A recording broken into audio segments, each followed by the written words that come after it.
Elezioni alle porte, il Consiglio regionale si prepara a ricevere i dati delle votazioni, affluenza, quantità di persone al voto, percentuali.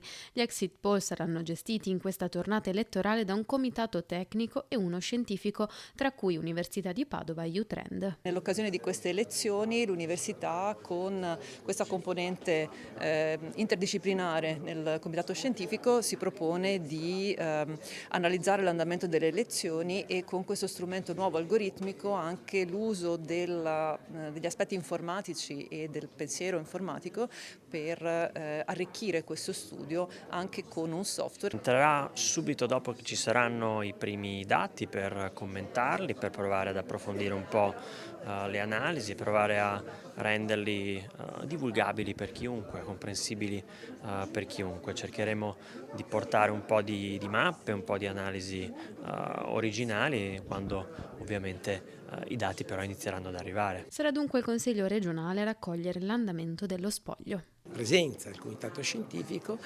porterà alle elaborazioni di quelle che, come ho detto prima, sarà la fotografia del Consiglio regionale della XII legislatura.